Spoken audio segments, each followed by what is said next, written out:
Hi, I'm Bobby from Leaf Education, and this is the first in a series of art activities to do with farming and the countryside. Our first session is going to be using sycamore leaves because they get these lovely spots on them.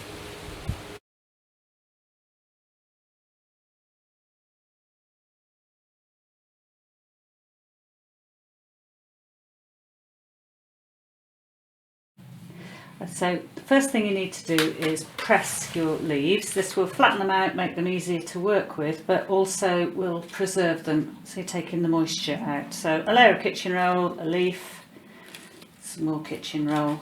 Don't let the leaves overlap because the idea is that they're in contact with the kitchen roll. And some more kitchen roll, and so on until you've got all of your leaves in a big sandwich, and then put another board on the top and weight that down with some books. So you can leave your leaves in the press for as long as you like, really, a few days minimum, up to a week or two.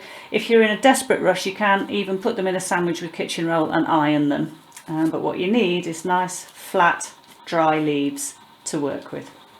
Once your leaves are pressed and ready to work with, there's any number of arty activities, but also maths things that you can do with sycamore leaves with these lovely, they're called tar spots, but they're actually just little fungus marks on the leaves.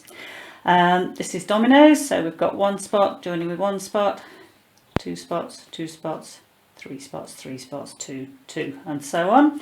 Obviously you can do maths with them by adding and subtracting and just trying to find leaves with the right numbers on. But what we're going to look at is symmetry. And making the leaves symmetrical again. So this is a nice easy example. There's a dot there, so I'm going to use a Sharpie and match it with a dot there.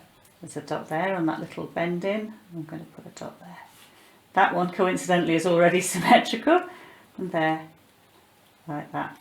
Now that is quite tricky mental gymnastics for some children because you're introducing the concept of coordinates because they've got to go across and up and then reverse it in their brain. So some children will find that hard enough. Some students will be able to cope with something more like this. Actually quite a meditative activity to sit and match up your spots and so on.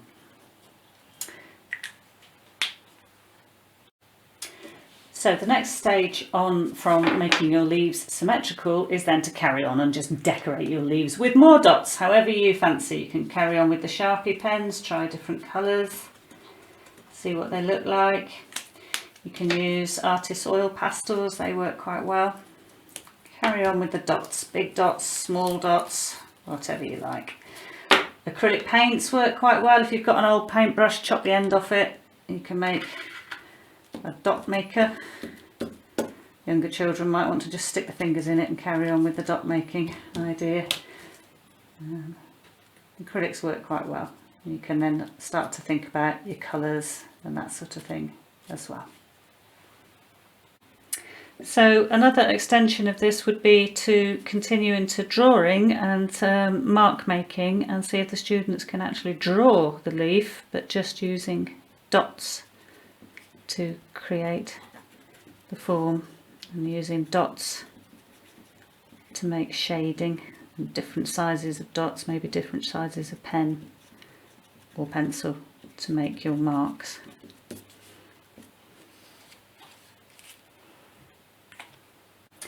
To develop this further, you could look at an artist called Ayu Kusama or look at Aboriginal art as well.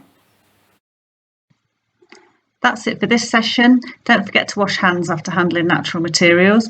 Next week we'll be looking at leaves again, but this time colour and pattern. So get collecting and pressing.